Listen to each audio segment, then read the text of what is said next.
AP deputy CM Pawan Kalyan Bhadrachalam పర్యటన రద్దయింది. 6వ తేదీన భద్రాచలంలో జరిగే శ్రీ సీతారాముల కళ్యాణంలో పాల్గొంటారని ఇంటెలిజెన్స్ డైరెక్టర్ జనరల్ తెలంగాణ పేరుతో షెడ్యూల్ విడుదల చేశారు. కానీ అనివార్య కారణాల వల్ల పవన్ కళ్యాణ్ పర్యటన రద్దయినట్లు డీజీ ఇంటెలిజెన్స్ మరో ప్రకటన విడుదల చేసింది. మొదటి షెడ్యూల్ ప్రకారం పవన్ కళ్యాణ్ ఇవాళ రాత్రికే భద్రాచలం చేరుకొని ఆదివారం స్వామివారి కళ్యాణంలో పాల్గొనాల్సి ఉంది. కానీ అనివార్య కారణాల వల్ల ఈ పర్యటన రద్దయింది.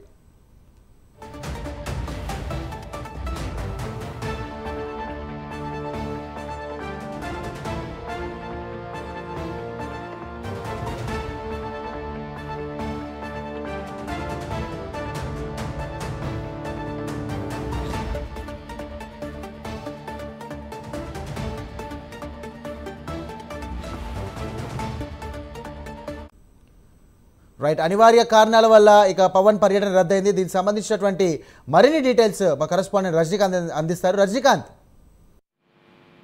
ఎస్ఆర్ఎం భద్రాచలం రేపు సీతారామచంద్రస్వామి కళ్యాణానికి హాజరు కానున్నట్టు AP deputy CM Pawan Kalyan రానున్నట్లుగా తెలిసింది.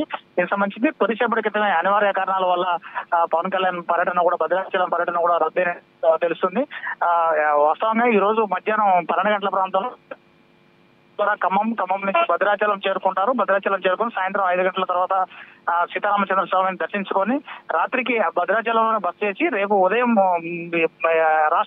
ఏపీ రాష్ట్ర ప్రభుత్వం తరఫున ముత్యాల ధర్మరాలు పట్టు వస్త్రాలను కూడా సీతారామచంద్ర స్వామికి సమర్పించనున్నట్టు కూడా చెప్పారు. ఆ తర్వాత కొన్ని అనివార్య కారణాల వల్ల AP deputy CM Pawan Kalyan పర్యటన కూడా రద్దయినట్టు కూడా అధికారికంగా ఏపీ ప్రభుత్వం వెల్లడించడంతో కొంత భద్రాచలంలోని పోలీస్ సిబ్బంది కూడా కొంత ఊపిరి పీల్చుకున్నట్టు తెలుస్తుంది. ఇప్పటికే తెలంగాణ సీఎం రేవంత్ రెడ్డితో పాటు మరికొంతమంది మంత్రులు 6 మంత్రులు ఉమ్మడి ఖమ్మం జిల్లాకు సంబంధించిన 3 మంత్రులతో పాటు దేవాదాయ శాఖ మంత్రి కొండా సురేఖ, మరో 2 మంత్రులు, కొంతమంది వీఐపీల తాకిడి ఎక్కువగా ఉండటంతో కొంచెం పూర్తిగా ఆంక్షలు కూడా పెట్టిన నేపథ్యంలో నిన్న సాయంత్రం ఏపీ ప్రభుత్వం కూడా పవన్ కళ్యాణ్ సీతారామచంద్ర స్వామి కళ్యాణానికి హాజరవుతారని సర్క్యులర్ ఇష్యూ చేసిన నేపథ్యంలో భద్రాచలంలో అయ్యేటట్టు కూడా ప్రకటించిన పరిస్థితి నెలకొన్న పరిస్థితి.